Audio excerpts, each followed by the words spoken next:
Just as the coronavirus is wreaking havoc in the United States and has also begun to affect Venezuela, the Trump regime has decided to step up its aggression against Venezuela, which can only obstruct the country's efforts to safeguard the health of its population from the threat of the pandemic.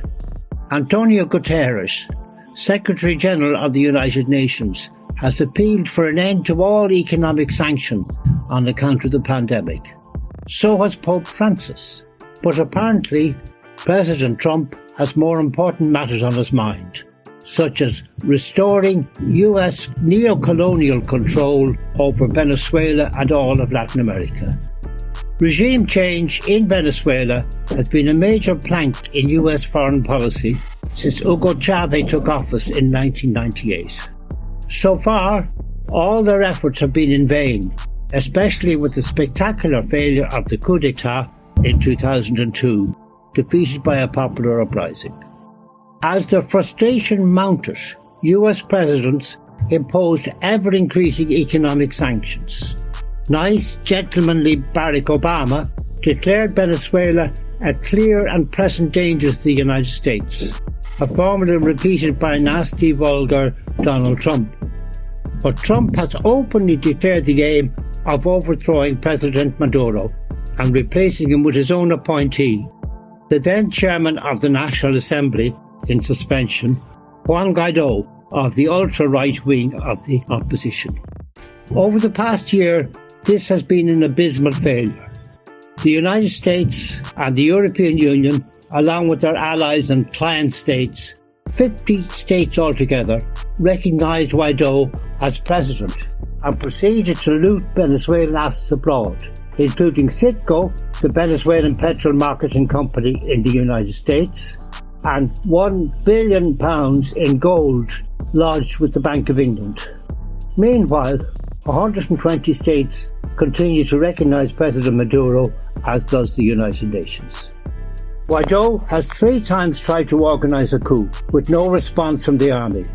The third time, he claimed to be speaking from an army base, when he was in fact standing on a motorway overpass just outside it. His staff in Colombia were caught embezzling money destined for army deserters.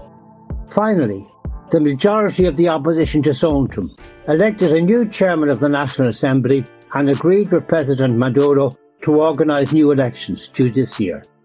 Guaidó never amounted to much. Now he is nothing at all.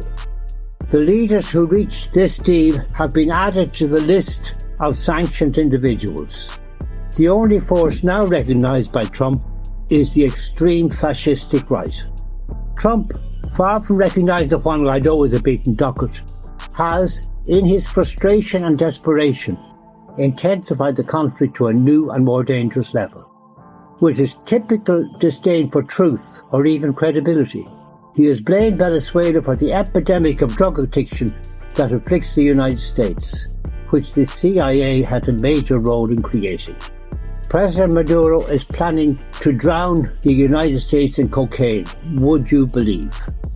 America's own drug enforcement agency has reported that the bulk of Colombian cocaine is transported along the Pacific coast to Central America, mainly Honduras and Guatemala, and smuggled through Mexico.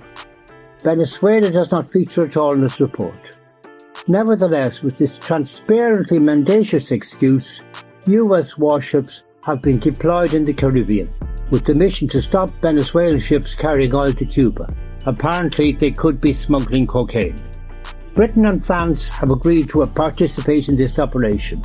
This is a naval blockade intended to stop Venezuela trading at all. Totally illegal, it amounts almost to a declaration of war. If pursued, it would make a major war inevitable. As the Communist Party of Venezuela puts it, a new threat is hanging over the peoples who resist and confront the oppression of capital, who defend their sovereignty and independence against all of humanity, the threat of new wars of imperialist aggression. There is no other option to maintain the dictatorship of capital over the broad masses who are rebelling, but to impose US supremacist fascism on a world scale. We say with Rosa Luxemburg, socialism or barbarism.